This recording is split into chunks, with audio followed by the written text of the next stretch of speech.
Halo, ketemu lagi dengan saya Ucup Haruki. Kali ini saya mau menjelaskan bagaimana caranya order logo di Ucup Kreatif. Tentunya dengan saya sendiri desainernya. Ada 5 hal yang perlu dilakukan oleh klien sebelum order logo. Yang pertama adalah tentukan nama dan jenis usahanya.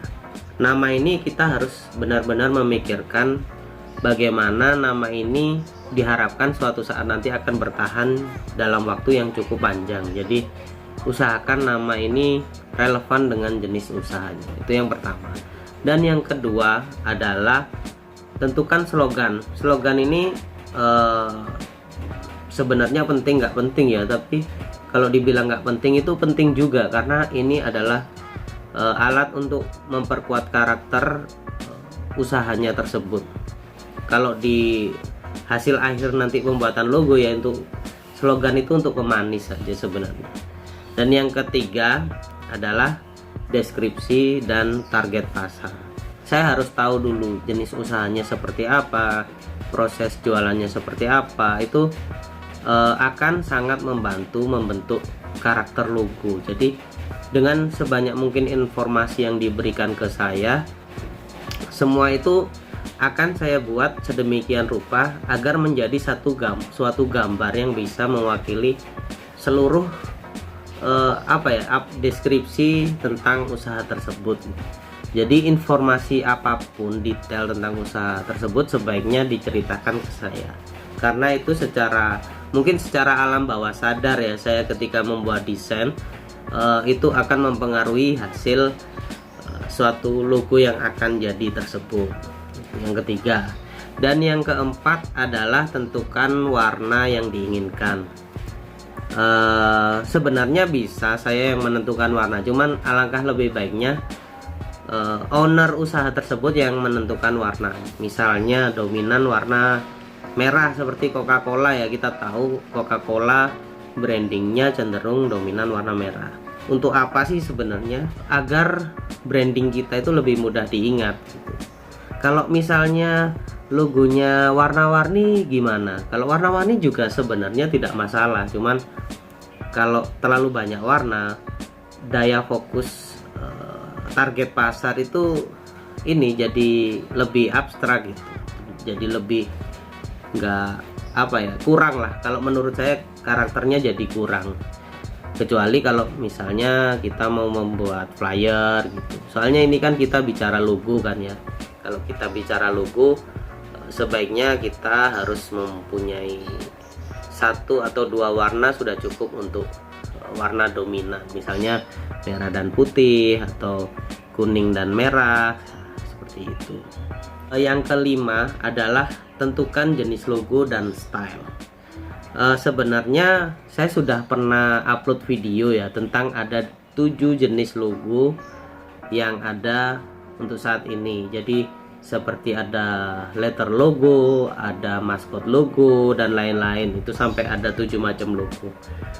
Itu untuk lebih gampangnya Bapak atau Ibu bisa lihat logo-logo tersebut. Lebih senang logo yang seperti apa, karena dari 7 logo tersebut itu bisa mewakili seluruh logo yang ada di dunia ini gitu.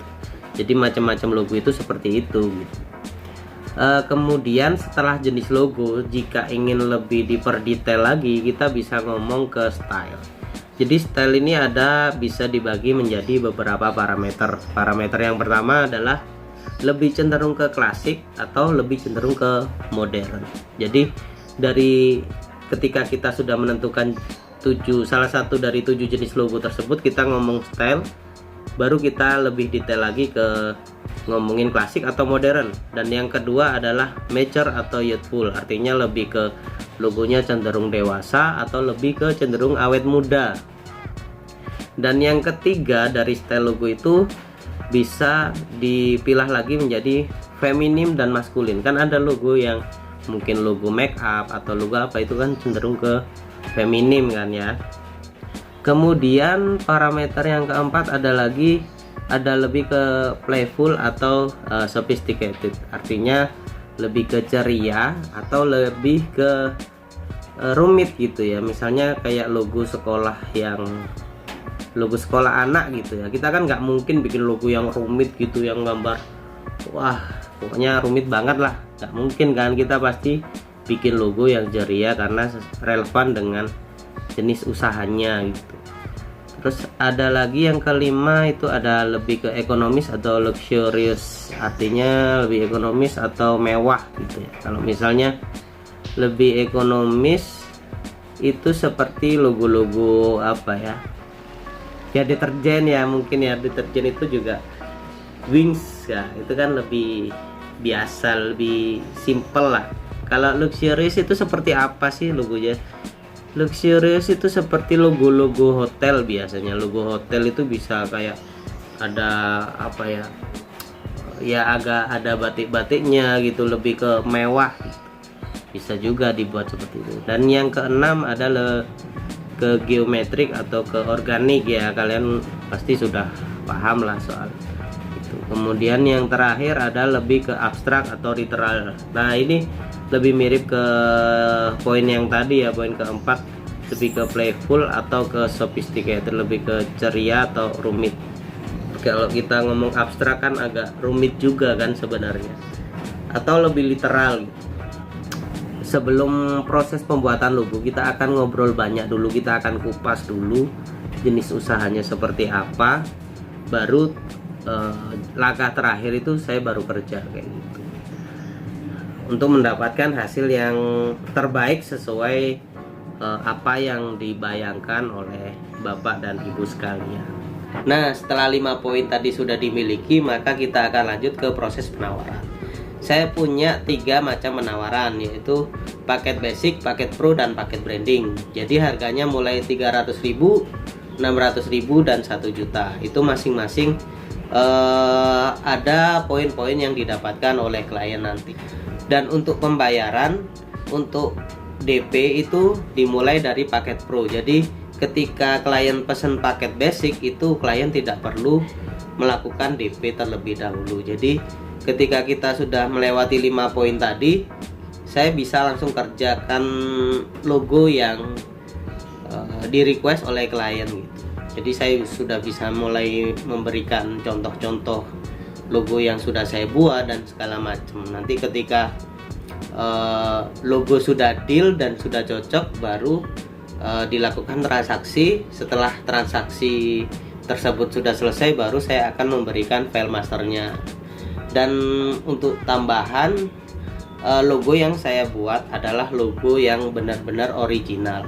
Jadi benar-benar tanpa copy paste dari internet dimanapun. Jadi mungkin saya biasanya gambar melalui pulpen atau apa, terus saya pindahkan ke komputer, baru saya desain. Seperti itu biasanya prosesnya. Jadi saya jamin logo pesan di Ucup Kreatif adalah logo yang benar-benar original, tanpa copy paste dari internet dimanapun.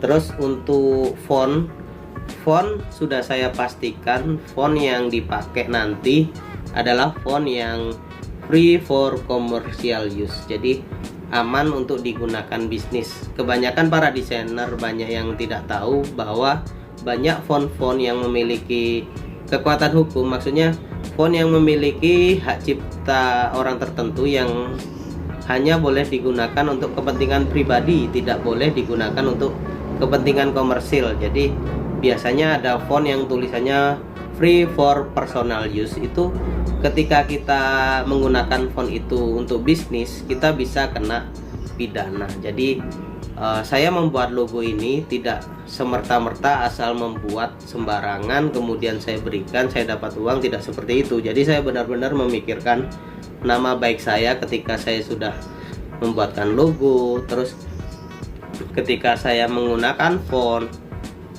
dan saya juga menjaga originalitas logo yang saya buat. Dan visi misi saya menjadi desainer adalah kepuasan pelanggan adalah prioritas saya yang pertama.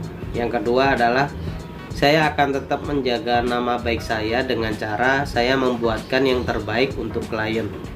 Karena jika logo itu nanti sudah publish, sudah dilihat banyak orang, dilihat dan sukses usahanya, nama saya juga akan ikut baik gitu kalau misal saya memberikan yang terbaik. Jadi tidak serta-merta saya asal buat logo kemudian saya dapat uang saya lepas gitu. Enggak seperti itu gitu. Saya juga memikirkan masa depan nama baik saya juga gitu.